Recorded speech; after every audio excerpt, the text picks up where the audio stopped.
Yo, so I saw Glass, and before I say how I felt about Glass, can I just say that I find it very interesting that M. Night Shyamalan is responsible for making both movies that I love more than any other movie and movies that I hate more than any other movie.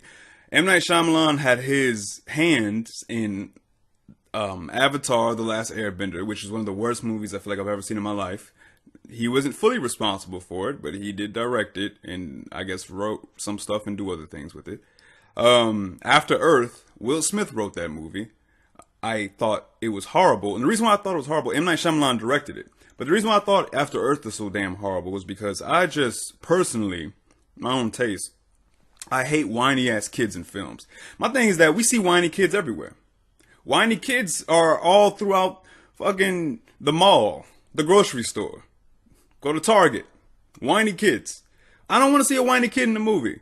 If you make a film, so let me see something different and unique, which is a very strong kid, a very precocious kid, a kid who has humility, but still has a great amount of intelligence. He has braveness, but, he still has that cowardice and all these other things, but he's not obnoxious. Jaden in that movie annoyed the hell out of me with his whining. And a good example of a strong characters, young characters, is Wes Anderson's movies. Grand Budapest Hotel, Rushmore, Moonrise Kingdom. All three of those movies I just mentioned have a very strong young man in it. And even his young female characters as well. They're strong too. And so, and then I hate man versus nature stories, which is why The Happening is also on my shit list. It's so funny, I just realized that. The Happening is man versus nature. Spoiler alert. And After Earth was essentially boy versus nature, a man versus nature. And so anyways, I thought that he would eventually fight some kind of creatures, some kind of aliens or something, but it was just him overcoming his bitch assness. And again, I'm not saying that I'm not a bitch ass. I'm just saying when I watch a movie with a kid as the main character, I don't need to see him whine and cry. That's pretty annoying. Which is why The Last Airbender is a cool too. Aang is a very strong young character. He has his issues and stuff, and he's not perfect, but he's a strong character. But that movie sucked. Anyway, so the three movies I hate from M. Night Shyamalan that were just completely and utterly horrible: After Earth, The Last Airbender, and The Happening. But however, what I find very interesting is that M. Night Shyamalan is also responsible for movies that I love so much. Obviously Sixth Sense, but Lady in the Water is my shit. Lady in the Water, when I first saw that, I was blown away. And I know a lot of people don't like this movie, but I love The Village. I like The Village a lot. You may have saw that twist coming in. By the way, I think it is. M. Night Shyamalan clearly is insulted by people just calling his shit twists or acting as if that's all his movies are good for. And it's not. He is brilliant, clearly.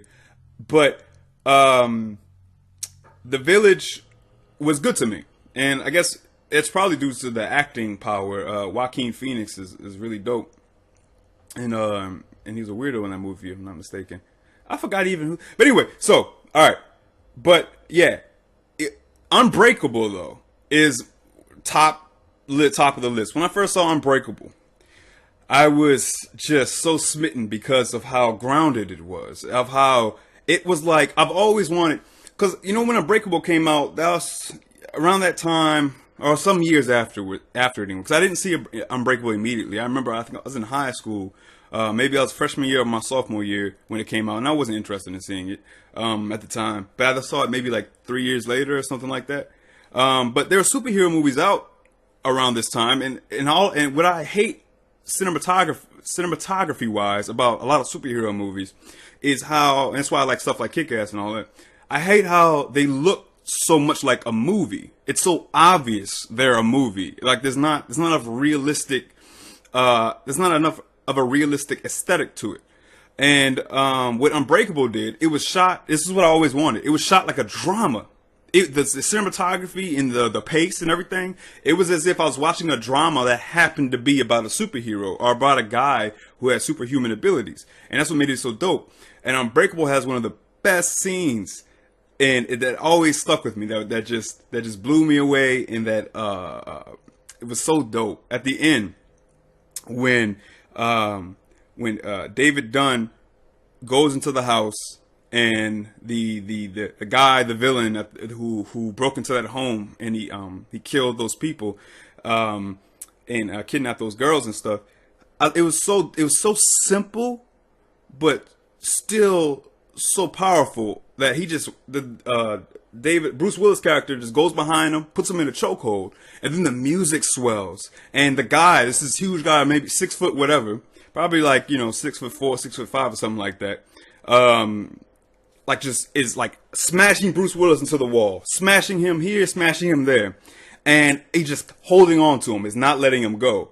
And any other normal human being would have been broken, but Bruce Willis was unbreakable, so he survived it.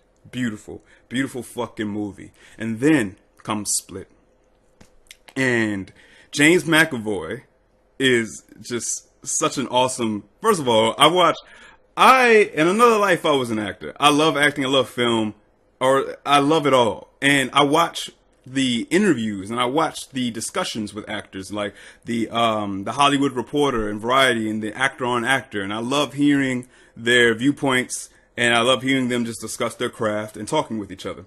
And James McAvoy, I've watched numerous interviews with him before, and I find him to be, he's clearly such a genuine, wholehearted guy. And on top of that, he's obviously extremely fucking talented, because he's Scottish, and he damn near never plays a Scottish character with a Scottish accent. He always has either an American accent or an English accent. And so when I saw Split, and the premise is just so dope, and I'll just skip to why Split is so dope to me. I love just the premise of the broken are the more evolved. And the other day, which made me hyped about even talking about this, I just had to rewatch the clip. I don't like watching certain clips on YouTube of movies, like just the isolated one clip. Because I feel like there's something ADD-ish about that. Like, just watch the movie again. Like, don't just relive this one clip. Appreciate the art of I just imagine making my own movie and then people just wanting to watch one clip of it. Like, no, watch the movie again. But whatever, it's not that serious. However, the ending to Split, spoiler alert, when he bends those bars and he sees that the girl has scars on her from being abused by her uncle, and or her, it wasn't an uncle, I'm sorry, was that her? I forgot whether or not the guy was the guy's friend and took her as her daughter. It was somebody that wasn't her biological father, because her father had passed away. And but she was abused, and she had all these scars on her. And then James McAvoy's man is like his facial expressions, like when he first sees it, and he's just he's in the character of the Beast now. He's in that mode, and he's, oh, you are different from the rest, the broken or the more evolved. So dope. And then when he says that, and the girl's look, Shyamalan, the way he captures it, it's beautiful. The tears streaming down her face, because she just shot this dude with like a shotgun twice, and he's bending bars, about to try to kill her, because he just killed her 2 other friends, and weren't really her friends. But what's so dope about that, man, is because like that resonates with us misfits, the people who do feel like we're not normal. And it's like that we feel like we are in some way defective. And and to be honest, I do feel like some of the broken are more evolved in a sense. The ones who adapt in a healthy way. I feel like they're more well adjusted. They're more appreciative. They don't take things for granted the same way. They're not as spoiled. And I love seeing spoiled people and assholes get hurt. Like, I'm not advocating anybody hurt anybody, but I'm just saying, if there's gonna be a killer, I'm always like, go kill people that suck. All right, don't, why are you hurting the innocent people? Just hurt people that in some way are annoying as fuck. All right, and so that's what James McAvoy's sadistic serial killer character was going for. Even though I'm not saying those girls deserve to die, but I'm just saying that's what he's going for. And then when he said the broken are the more evolved, and oh my god, and then rejoice! It's so fucking dope, because it's so messed up and beautiful and dark, and And then he hits this. One of his rejoices is so beautiful. The pitch of it. He says, rejoice. And while the girl has tears going down her face. And that rejoice. It was synonymous with like, it's okay. And he said it exactly like the same kind of pitch and tone as if you would say, it's okay. Like a mother, the way I look at it is like a mother who went into her child's room and the child was screaming and going crazy because the child thought he or she saw a monster. And then I imagine the mother just cradling the child's head and rubbing his head saying, it's okay. And that's what James McAvoy's character, that's exactly how he sounded. Rejoice. And so that, and I just want to say, you know, when I saw that movie Split, there was people in the theater so fucking annoying. What is this one dude? I hate that. This is when I saw Split, not when I saw Glass. But I hate when motherfuckers just. So when James McAvoy character first comes out as Patricia, and the dress and stuff, somebody's like, what the fuck? What the fuck? And then even in Glass, when he was the female character, people were laughing and stuff. My thing is, I get it. I get that it's funny. I know, and even Shyamalan and McAvoy were going for that. They want people to find certain things in the movie funny, certain behavior. I'm just saying, I feel like laughter to me doesn't come to mind with Patricia and with Hedwig's dance and stuff. It's funny, but I don't know how you can like ha laugh when it's like, to me, are you appreciating the darkness of it at the same time? To me, it's meant to be creepy. Like, I don't know, I'm just imagining myself as that girl. And Split, for instance, when Hedwig does the dance, because Hedwig, in case you don't know what the fuck I'm talking about, in Split, James McAvoy, also one of his personalities is a 9-year-old boy named Hedwig. And there's a part in the movie where she convinces the 9-year-old boy to like show her where this window is in Hedwig's room. And so Hedwig brings her to the room and does this dance for her to this song. And it's a very weird dance. It's crazy. He's being goofy. Because at this point, he's taking on the personality of a 9-year-old kid. And people laugh at that. But she's trying to escape. She's trying to fight for her life. And to me, it's more so sad and it's morbidly funny. But I just wonder about if people appreciate that, and especially when people still laugh too when he said this is the window, and the window is just paper. That broke my fucking heart. It's like, damn. You could feel the disappointment. You could feel the disillusionment when he reveals to her that no, this is it's a fake window. That's what he's talking about. Because I just imagine like me getting my hopes up and me thinking, okay, he's about to show me this window, and then it's not a real window. First, this motherfucker does a crazy dance in this window. That shit is creepy and scary and freaky as hell, and just, I don't know, I feel like I can't even find a word for it because I can't even imagine that kind of feeling of helplessness or hopelessness that comes along with that. But I mean, I ain't mad at people for laughing and stuff. I'm just saying, man, like I just wonder if it's the whatever. Whatever. People react how they react. It's all good. I'm sorry. Let me not stop being a stickler for such a thing. But so Split was dope as hell. I thought Split was awesome, and I felt like it still had that kind of aesthetic of a drama movie. Like it was shot a little bit differently than Unbreakable, but it still felt really grounded. It still felt very gritty and real. All right, now with Glass. Glass felt more like a superhero movie, and I think he explicitly was even trying to go for that. But here's my problem with Glass. Although I love Glass mostly for James McAvoy, mostly for every scene with James McAvoy's character. And it's not that I hated Glass. It's not that I thought it was necessarily bad, because like here's the thing: I'm not gonna give it a 1 out of 10, a 1 through 10. It's like a thumbs up or a thumbs down. Like, do I think it was cool or do I think it's bad? And I thought it was cool. I thought it was good. And I'm so glad that M. Night Shyamalan made this movie. But I could tell even from the preview that he was going for more of a superhero flick. And all throughout the movie, he makes it clear that it's all about the superhero aspect. But what I have a problem with, spoiler alert. Okay, I'm gonna go pick some. My first the first thing I had an issue with was the girl. I forget her name. In all honesty, I forget the girl's name. What I have a problem with is when she first goes to see James McAvoy's character in the insane asylum, of the psychiatric ward. She talks to him, she connects with him, she wants to see this guy that killed her these two girls that she knew, at the very least, that were acquaintances of hers, and she still wants to see him, right? She still wants to talk to him. She still he has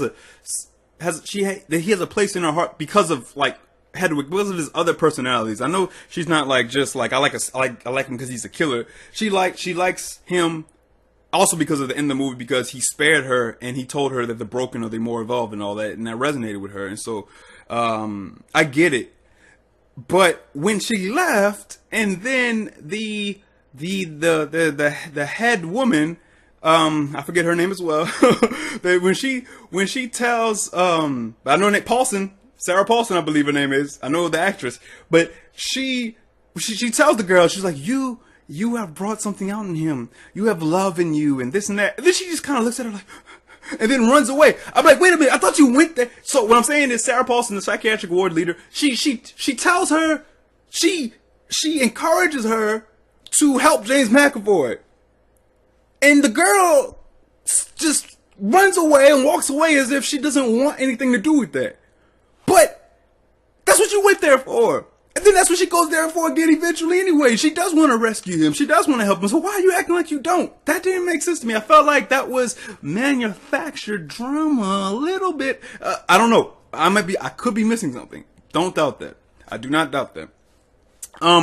I don't like how, look, so, Bruce Willis is getting old. I don't know how Bruce Willis is, how old he is, right? He's obviously getting old. I get it. And I thought that because he's wearing the green poncho, the green cloak, of sorts, let's call it a poncho.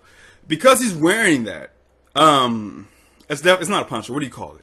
The green thing that he has on, because he wears that, I thought that it would be easy to put a stunt double in his place. But I feel like in so many places in Glass, it was Bruce Willis the entire time. And my point about pointing out is that in so many of the scenes where it's Bruce Willis fighting, it looked so weak. Like, it was like he was punching like this and making these huge dents, but it looked whack. Because it was clear that Bruce Willis was really fragile. And when this scene, spoiler alert, when he's breaking down this door, it's like, it looks so fake. Because Bruce Willis doesn't have any oomph. Because I know he's an old man at this point, but I'm like, you couldn't do something with that? You could put some movie magic in that motherfucker? And then so, it's like, cool, fine. Because but he did. There's clearly a stunt double at the end of Unbreakable when Bruce Willis' character is getting hammered against the wall. I'm assuming it was, because like he has this awesome little disguise that you can't see his face, and so I'm assuming a stunt double was taking that beating.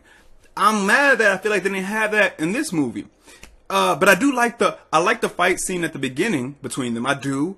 Some of it I don't like. A little bit too, like the camera style on him. I get what M. Night Shyamalan was going for. I do. And I ain't mad at it. But, I do like the fighting as a whole, though. I do like, because, they're not martial artists. James McAvoy's character and Bruce Willis, it's not like I'm glad they're not fighting like, it's more just like brawling and pushing and shoving and grabbing and whatnot, and which is dope. I do think that's legit. It's just that in some scenes, Bruce Willis's character was clearly Bruce Willis was just too frail to make it look real. And I wasn't a fan of that. And, I didn't at first, I'm stupid. I didn't quite 100% understand how Samuel L. Jackson's character avoided that surgical procedure. I get that he switched something or whatever and did something with the laser, but they don't know, but that didn't affect him though, even if he swapped it out, then he had a scar on his head. So like the doctors and stuff see, I swear, man, I'm not a stickler. It's just if something stands out, something stands out. I do like I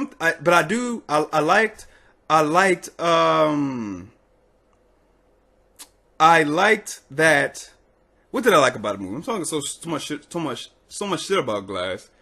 No, man, I didn't like how I didn't like how fake it looked compared to Unbreakable and Split, or how movie-ish it looked. How like some things just obviously look like a movie, and sometimes stuff like doesn't look like a movie at all. The best example I can think that doesn't look like a movie at all is like City of God. Have you seen City of God? If I'm not mistaken, it's called City of God. That movie with the Brazilian kids. It looked like a fucking documentary. It was wild. Like it was like this movie about a bunch of Brazilian kids. And that movie it doesn't look like a movie to me. When you watch it, it looks like I'm watching. I have a front row seat into like another world. And Unbreakable felt that way. But this Split felt like more was trying to cater to an audience in a very commercial way. And I'm not mad at that, but But but all in all, my favorite scene in Glass, though, I'll talk about something positive. My favorite scene is one when, oh man. Oh, okay. Before I say what my favorite scene was, let me just say the other thing that this is my main issue. Actually, this is my main issue with Glass. Put everything else I said about Glass aside. Don't even worry about that. This is my main problem with Glass. Homegirl, Sarah Paulson's character. The premise of, again, spoiler alert. She was gaslighting them. Her motivate, what she was trying to do was trying to convince them. When you see them, maybe you saw the movie, you didn't. When they're all three, when Samuel L. Jackson, James McAvoy, and Bruce Willis are all three sat there and being talked to by the psychiatrist, she's trying to convince them and tell them that they're delusional, that they aren't really superheroes, that they've convinced themselves that they are, that they have an overactive frontal lobe, and that's why they think they're superheroes. Now here's the thing, I get that. That works with Samuel L. Jackson's character because they were sedating him, and okay, so you're trying to, the argument could be made that gaslighting a sedated person, I get it. He's not in his right frame of mind. Tell him that he's not who he thinks he is. Maybe that'll help. James McAvoy's character, some of her arguments that she made to try to convince him that he might be full of shit were good. That the bars were old, the shotgun was old. Like you could bend the steel bars because those are old bars. That shotgun didn't kill you because that's the ammo or whatever wasn't what you think it is and stuff. And so she planted a little seed of had sown a seed of doubt in James McAvoy character's head. That makes sense. What didn't make sense at all, and I feel like Bruce Willis really wasn't into it. I don't know. Was trying to convince Bruce Willis that he was full of shit. She was trying to tell Bruce Willis's character that, yeah, and you're not a superhero either. Maybe you're just it's been 19 years. You can't do that. It's been too long. Dude, at the beginning of the movie, Bruce Willis throws a guy across the room and hits the fucking wall. He flies across the room. Not only that, Bruce Willis, as she's telling Bruce Willis that he's not a superhero, that he's delusional, he's chained. His hands are chained to like an anchored, like steel fucking plate. It's a steel plate. If I'm delusional, why you got me chained up like I could break through some shit? My point is, how could you even begin to entertain that? Like, if I'm Bruce Willis, I think Bruce Willis' character did say, he had one little comment about it. Like, you expect us to believe. I think he said something, but I'd been like, you're fucking crazy. What are you talking about? Like, there's no way that, like, human beings aren't just throwing people across rooms. Human beings aren't falling from several stories without breaking anything. It's not because, let me tell you something, delusion is, like, confidence definitely is powerful. Delusion can definitely be powerful. It can definitely get you going. And then they say that, people are really, like, adrenaline up. They don't feel pain. They might not feel a shock from a taser from police and stuff. But that shit can only take you so far, man. You're still human. So, Bruce Willis' character, him being told and trying to be persuaded that he doesn't have abilities, superhuman abilities, it's such horseshit. Like, I'd have been like, I wish, and like, let's say if you could say Bruce Willis was just trying to be quiet and didn't want to rock the boat, and he knew that it was bullshit, but that wasn't communicated. I think if it was, Bruce Willis was on something like, what if they're wrong? What if it's not true? And then Samuel L. Jackson made it become true, or tried to show him the light by saying, hey, this is door, go through this door. I'm opening, I'm taking off this weaponized alarm system. And now the only way out is through the steel door. So you knock it down or don't. And so like you be the judge of whether or not you're a superhero. I get it, but that was just such horseshit to even like. I'm insulted on Bruce Willis's character's behalf that he even it's insulting that I'm supposed to believe that he's supposed to believe if he's that he's delusional, that he touches people and then knows where to go, and it's just because he's putting things together in a Sherlock Holmes style unconsciously. Knock it off, like how? Knock it off, man. I get. It was too unbelievable that somebody would believe that who spent many years doing what Bruce Willis was supposedly doing in the in between of Unbreakable and Split. I didn't like that. I didn't like that he even was receptive to it. Because it's like, dude, you're not dumb. Like, you can't be this stupid. James McAvoy can be that stupid. His character can be that stupid because he has a lot of issues and stuff and different personalities, and there's a lot of going on up there. Samuel L. Jackson can be that stupid because they were drugging him up. But Bruce Willis didn't have that any reason to be so doubtful. And so to be convinced of someone telling him that, he should have been like this, like what not? He should have knew. But I understand. I get it. Fine. That's the premise. Fine. Let it go. I loved the scene where James is so fucking good. Patricia, I love Patricia too. I believe him. I believe he's a woman. When he becomes a woman, he's a woman. He's a woman in a man's body. It's so good. And when he first meets Jackson, they're talking, he's got his feet all primed up, and he's like, but what if, like, I may not be the beast, and all this stuff.